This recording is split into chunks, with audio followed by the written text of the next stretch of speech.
நண்பன் கிட்ட தமிழ் சினிமாவோட இமோஷன் கிட்ட இருந்து ஒரு விருது வாங்குறது எவ்வளவு ஸ்பெஷலா இருக்கு? இப்போ வெற்றி சீனியர் நான் ஜூனியர் ஆகிட்டேன். ஏன்னா இப்போ அவார்டு கொடுக்குறப்ப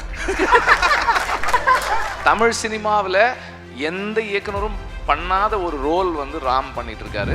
Kanan Ravi Group presents Turin Talkies Frame and Fame Awards 2026 powered by Puma Shirts and Dhotis Naturals, GT Holidays, Dr. MGR University, co-presented by Salem RR Biryani, Super App, the co being Pothis, எங்களுடைய print partner The Hindu, theatrical partner ANR Cube Virtual Production. Radio partner Hello FM, printing partner RS Graphics, refreshment partner Sri Krishna Sweets, PR partner V for You, photography Wonder Visuals, hospitality partner Park Alensa, medical partner Apollo Hospitals. சேர்ந்து வழங்கும் இது touring talkies frame and fame awards 2026. சொல்லியாச்சு இதெல்லாம் சொல்லியாச்சு. அப்போ என்னதான் ma'am சொல்றது? இதுக்கு மேல நம்ம ஒன்னும் சொல்ல வேணாம். நம்ம ஆளுங்க தானே நம்மள இவ்ளோ தூரம் சப்போர்ட் பண்ணி கூட்டிட்டு வந்தாங்க. அவங்களுக்கு தெரியாதா அவங்களோட பெஸ்ட் ஹாலிடேஸ் நம்ம கூட தான்னு? கரெக்ட் தானே? GT Holidays, South India's #1 travel brand. Please request our dearest இயக்குனர் வெற்றிமாறன் அவர்கள் to join us on stage.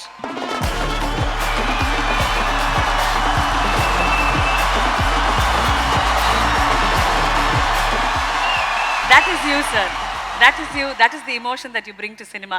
Thank you so much, Vetrimaaran sir. இன்னைக்கு நீங்க வந்தது ரொம்ப ஸ்பெஷல். நீங்க யாருக்கு இந்த விருது கொடுக்க போறீங்க அப்படின்றத இந்த ஸ்கிரீன்ல பார்த்துடலாம். Can we have the AV?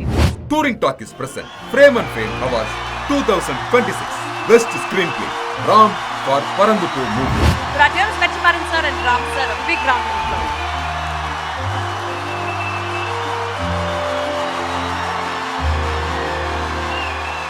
ஒரு பக்கம் விடுதலை, இன்னொரு பக்கம் பறந்து போ. ரெண்டுமே talks about freedom in a certain way. ரெண்டு magicians on stage. Thank you so much Vetrimaaran sir. I'll start with you please. எவ்வளோ சந்தோஷமா இருக்கு சார். ஒரு பெரிய க்ளோஸான ஒரு நண்பர், அதாவது இந்த டீ கடையில் ஆரம்பிக்கிற ஒரு நட்புன்னு சொல்லுவாங்கல்ல, அது ஒரு விருது விழாவில் வந்து இவ்வளோ அழகாக ஒன்றா நிற்கும் பொழுது எவ்வளோ சந்தோஷமா இருக்கு சார். இந்த ஸ்டேஜ் ரொம்ப சந்தோஷமான ஒரு ஸ்டேஜ் எனக்கு. ஏன்னா இந்த மாதிரி நாங்கள் 2 பேர் மீட் பண்ணுறது இதுதான் ஃபர்ஸ்ட் டைம். ராம் வந்து ஆஸ் அ ரைட்டர் எப்போவுமே வந்து அ வெரி அன்கன்வென்ஷனல் ரைட்டர். எந்த டெம்ப்ளேட்டுக்குள்ளேயுமே அவரோட ரைட்டிங்கை வைக்க முடியாது. ஓரளவுக்கு அந்த ஃபஸ்ட்டு படம் மட்டும் கொஞ்சம் அந்த ஸ்ட்ரக்சருக்குள்ளே இருக்கும். மீதி எல்லாம் வந்து அந்த ஸ்ட்ரக்சரை க்ரியேட் பண்ணி அதை பிரேக் பண்ணுறது மட்டுமே வேலையாக பண்ணக்கூடிய ஒரு ரைட்டர் அவர். And is a great inspiration for youngsters, aspiring film மேக்கர்ஸுக்கு, நல்ல படம் எடுக்கணும்னு விரும்புகிற இளைஞர்களுக்கு மிகப்பெரிய இன்ஸ்பிரேஷன் ராம் தான். நாங்கள் எங்கள் இன்ஸ்டிடியூட்டில் வந்து ஸ்டூடெண்ட்ஸ்க்கு வந்து அந்த என்ட்ரன்ஸ் எக்ஸாம் வச்சு செலக்ட் பண்ணும்போது ஒரு 500, 600, 750 ஸ்டூடெண்ட்ஸ் அதில் கலந்துக்குவாங்க. அதில் வந்து உங்களுடைய இன்ஸ்பிரேஷனல் டைரக்டர்ஸ் யார் தமிழில் இருந்து அப்படின்னா அதில் வந்து ஒரு 3 பேர் எழுதணும்னு சொல்லியிருந்தோம்னா குறைந்தபட்சம் அதில் 50% பீப்புள் ஃபஸ்ட்டு பேர் ராம் தான் வச்சுருக்காங்க. So he's been such an inspiration and not just an inspiration and not just a writer or a director.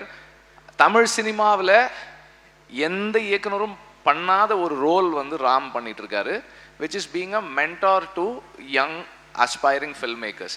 அவரை he is so accessible to so many young people, filmmakers. இன்னைக்கு தமிழ் சினிமாவில் யார் என்ன புது படம் எடுத்துக்கிட்டு இருக்காங்க அப்படின்னா ராமுக்கு தெரியும். அண்ட் அவங்களுக்கு ஒரு கான்ஃபிடன்ஸ் இருக்கும், நம்ம ஒரு நல்ல கதை வச்சுருக்கோம், ராம கான்டாக்ட் பண்ணால் அவர் நம்மளை கைட் பண்ணுவாருன்னு. அண்ட் ஃபெஸ்டிவல் சர்க்கியூட்லேயும் வந்து ராம தான் ஃபஸ்ட்டு கேட்பாங்க, ஏதாவது நல்ல ஃபில்ம்ஸ் வந்திருக்கா. அண்ட் அது ஒரு படத்தை எடுத்துகிட்டு அதோட விடுறது கிடையாது. அதை வந்து த்ரூ அவுட் எல்லாருக்கிட்டையும் கொண்டு போய் சேர்க்கணும்னு விரும்புறது. ஃபெஸ்டிவல் சர்க்கியூட்டாக இருக்கட்டும். எனக்கு அவினாஷ் வந்து எனக்கு ஒரு 3-4 இயர்ஸாக தெரியும். ஆனால் அவர் எடுத்த படம் வந்து நான் பார்க்கல. ராம் எனக்கு ஃபோன் பண்ணி நீங்கள் அந்த படத்தை கண்டிப்பாக பாருங்கள், நீங்கள் ஏன் இன்னும் பார்க்காம இருக்கீங்க, பாருங்கள். ஏன்னா அதை பார்த்து அப்புறம் அவர் தான் ப்ரெசென்ட் பண்ணார். அந்த படம் ரிலீஸ் ஆனப்போ, செகண்ட் டைம் ரிலீஸ் ஆனப்போ அவர் தான் ப்ரெசென்ட் பண்ணார். So is been such an inspiration and ஒரு பெரிய என்கரேஜிங் ஃபேக்டராக வந்து தமிழ் சினிமாவில் இருக்கார். That is a great role that is playing and I'm very proud that Ram is able to do that. Thank you so much வெற்றி sir. Thank you very much. And Ram sir, எனக்கும் நிறைய கேள்விகள் கேட்கணும்னு ஆசை. நிறைய பேரின் சார்பாக கேள்விகளும் இருக்கு. பட் கேள்விகளுக்கு முன்னாடி உங்க மனசுல நண்பர்கிட்ட இருந்து விருது வாங்கினது ஒரு அற்புதமான இயக்குனர். இன்னொன்று பறந்து போ பற்றி சொல்லணும்னா, அந்த படம் ஸ்டார்ட் பண்ணும்போதே அவர் சொன்னார், நான் ஃபஸ்ட் டைமாக ஒரு ஒரு லைட்டராக ஒன்று பண்ணலான்னு இருக்கேன், ஒன்று எக்ஸ்ப்ளோர் பண்ணலான்னு இருக்கேன் வெற்றி, ஒரு புதுசாக ஒன்று ட்ரை பண்ணுறேன் அப்படின்னாரு. எனக்கு படம் பார்த்தப்போ அண்ட் இன்னொன்று சிவாவை வந்து ப்ரொட்டாகனிஸ்டாக காஸ்ட் பண்ணுறது, அந்த டெசிஷன் வந்து எனக்கு ரொம்ப ரொம்ப பிடிச்சிருந்தது. அண்ட் படம் பார்த்துட்டு நானும் அதை சொன்னேன் அவர்கிட்ட, ரொம்ப கரெக்டான டெசிஷனு, வேறு யார் பண்ணாலும் எப்படி இருந்திருக்கும்னு தெரியல அது அப்படின்ற மாதிரியானதாக இருந்தது. அஃப்கோர்ஸ் அந்த ஆர்டிஸ்ட்டுக்காக அந்த ரைட்டிங் ப்ராசஸ் கொஞ்சம் கொஞ்சம் மாறுன்றது ஒன்று, பட் இருந்தாலும் everybody in the film hut done very well. And நீங்கள் சொன்ன மாதிரி இட் ஃபெல்ட் ரியலி லிபரேட்டிங். 2 விஷயம் ராம் சார் நான் உங்ககிட்ட பார்த்தது. ஒன்று வந்து இந்த விருது விழாலாம் நீங்கள் ரொம்ப ஆக்வர்டாக ஃபீல் பண்ணீங்க, என்னடா என்ன இப்படி பண்ணுறீங்க அப்படின்னு ஒன்று. I have seen that in you sir, because your only love for ever is cinema. அது பேரன்பாக இருக்கட்டும், தங்கமீன்களாக இருக்கட்டும், இன்னைக்கு பறந்து போவாக இருக்கட்டும், your immense love for cinema. Sir சொன்ன மாதிரி இந்த பாக்ஸ்குள்ளே உங்களை உட்கார வைக்க முடியாது, உங்கள் பாக்ஸே இந்த உலகம் தான், அதுக்குள்ளே கூட உங்களை அடக்கிறது ரொம்ப ரொம்ப கஷ்டம். இன்றைக்கி ஒரு நண்பன் கிட்ட, ஒரு அற்புதமான இயக்குனர்கிட்ட, தமிழ் சினிமாவோட இமோஷன் கிட்டேருந்து ஒரு விருது வாங்குறது எவ்வளோ ஸ்பெஷலாக இருக்குது? ஐ திங்க் நாங்கள் வந்து 20 years we are here for 2 decades this industry. 2 பேரும் going to be ஸோ 2 பேரும் 2 தசாப்தங்கள் கிட்டத்தட்ட எங்கள் சாரோட வார்த்தையில் சொல்கிறதா 2 தசாப்தங்கள் 2 பேர் இருந்துட்டோம் அப்படிங்கிறதே ஆச்சரியமாக இருக்குது. லைக் ஏன்னா ஃபஸ்ட் ஃபிலிம் ஆரம்பிப்பவே நாங்கள் இவ்வளோ பெருசாலாம் யோசிக்கல, ஏதோ முதல் படம் எடுத்தால் வீட்டுக்கு போயிடலாங்கிற மாதிரி தான் இருந்தோம். பட் அது எப்படி நடந்துச்சுன்னு தெரில. இப்போ வெற்றி சீனியர், நான் ஜூனியர் ஆகிட்டேன். ஏன்னா இப்போ அவார்டு கொடுக்குறப்ப ஸோ வெற்றி இப்போ யங் ஃபிலிம் மேக்கர்ஸோட இருக்கேன், நீங்கள் அடுத்த கேக்கோட இருக்கீங்க. So it's nice to share the stage with Vetri. Super sir. அந்த படத்தில் ஒரு ரொம்ப ஸ்ட்ராங்கான லைன், வேர் இஸ் அன்பு, அன்பு காணவில்லை. அந்த சொசைட்டியை பார்த்து நீங்கள் இன்னைக்கு ஒரு கேள்வி கேட்கணும்னா எந்த விஷயத்துக்காக கேட்பீங்க? நல்லா தானே இருக்குது, நல்லா இருக்குல்ல சார்? தேங்க்ஸ் தான் சொல்லணும். பறந்து போவை, அதாவது நான் இப்போ வெற்றி சொன்ன மாதிரி ஃபஸ்ட் டைம் எடுக்கிறப்போ ஒரு எக்ஸ்பெரிமெண்டலாக தான் நான் யோசிச்சேன். ஏன்னா நான் ஒரு ஹியூமருங்கிறத ட்ரை பண்ணுவேன்னா எனக்கே தெரியாது, அது ஒன்று. அப்போ ஹியூமர் ட்ரை பண்ணுறோம். அப்போ ரைட்டிங் ப்ராசஸ்லேயே ரொம்ப முதலாக அது டிஸ்னி ஹாட்ஸ்டார், இப்போ ஜியோ ஹாட்ஸ்டார் ஆகிடுச்சு, அவங்க பவுண்டர் ஸ்கிரிப்ட் கேட்டனால ஒரு ஸ்கிரிப்ட் முதலாக நான் ஸ்கிரிப்ட் எழுதி எடுத்த படம் பறந்து போ. அண்ட் அதில் அட்வான்டேஜ் இருக்கும், டிஸ்அட்வான்டேஜஸ் இருக்குது. அண்ட் எனக்கே நான் படம் எடுத்து எடிட் பண்ணி பார்க்குறப்ப ஓகே சிரிக்க முடிஞ்சுது. ஸோ அது பெரிய டெஸ்ட்டாக இருந்துச்சு. அண்ட் வெற்றி சொன்ன மாதிரி அது ஒரு பாக்ஸ்குள்ளே இல்லாத ஒரு மெயின் ஸ்ட்ரீம் சினிமா, பட் அது ஒரு மெயின் ஸ்ட்ரீம் சினிமாவாக புரிய முடியாத மெயின் ஸ்ட்ரீம் சினிமா. அண்ட் அதுக்கு முன்னாடி என் படம் வந்து 2019. ஸோ அதுக்கும் ஆல்மோஸ்ட் 7 years நினைக்கிறேன், 7 years. மக்களுக்கு மெமரியில் இருப்போமா, அந்த படம் பார்க்க வருவாங்களா? ஏன்னா இன்றைக்கி அவ்வளோ மீடியா இல்லை. லைக் 2019 to 2025 எனக்கு தெரிஞ்ச யூடியூப் சேனல் ஒரு 1050 ஃபேமஸ் யூடியூப் சேனல் இருக்கும்னு நினைக்கிறேன். அப்புறம் இன்ஸ்டாகிராம், அப்புறம் என்னென்னமோ மாறிடுச்சு. ஸோ இதுக்கு நடுவில் தேட்டருக்கு இந்த படம் பார்க்க வருவாங்களா? அப்புறம் மிர்ச்சி சிவா சாருக்குமே தேட்டருக்கு படம் வருது, ஆனால் அதை பார்க்கறது தான் யாருமே வரல அது வரைக்கும். அப்படி ரொம்ப நாளாக போயிட்டு இருந்துச்சு. ஸோ இதுக்கு நடுவில் வருவாங்களா வரமாட்டாங்களா இப்படி பல கேள்விகளோடு அந்த படம் வந்துச்சு. But from the first show சமூகம் வந்து பயங்கரமாக ரிசீவ் பண்ணாங்க, என்கரேஜ் பண்ணாங்க. அந்த கதையினுடைய அளவு என்னவோ, வியாபாரம் என்னவோ, அதுக்கேற்ற அளவில் அந்த படம் வியாபாரம் பண்ணுச்சு. யாருக்கும் எந்த நஷ்டத்தையும் ஏற்படுத்தலை. Everybody loft. இப்போ முன்னாலாம் எப்படி இருக்குன்னா, நம்ம படத்தை பாராட்டுறவங்க எல்லாமே ஒரு 18 வயசுக்கு மேற்பட்டவங்களாம் இருப்பாங்க.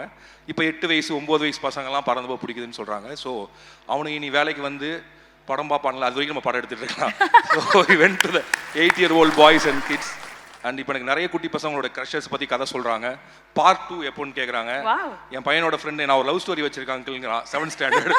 அதனால் like I'm really living a very happy life. ஏன்னா நிறைய kids are interacting with me and புதுசாக நிறைய வேர்ட்ஸ் கற்றுட்ருக்கேன். ஸோ சமூகத்தில் சொல்கிறதா இருந்தால் we can learn from kids. They are actually progressive, better than us. அவங்கள பார்த்து நம்ம பயப்பட வேண்டாம். we can enjoy the life. நான் வந்து எல்லா ஹீரோ கூட நடிச்சிருக்கேன். சிவகுமார் அவரோட ஆக்ட் பண்ணலை. சிவகுமார் சின்ன பையனை எங்களுக்கெல்லாம் அவரோட ஆக்ட் பண்ணலை. வருத்தப்படாதீங்க மேம், விரைவிலே அதுக்கான ஒரு வாய்ப்பு வரும், நாங்கள்லாம் நம்புகிறோம். இந்த மேடையில் அதை நிறைவேற்றிடலாம் மேம். பாக்யராஜ் அவர் ஃபேன் நான், ஆனால் கிட்ட போவேன், அவருக்கு என்ன தெரிஞ்சிருக்குமோ இல்லையோ தெரியாது. இதோ உங்கள் ஐயோ வாங்க, ஐயோ ஒரு போட்டோ.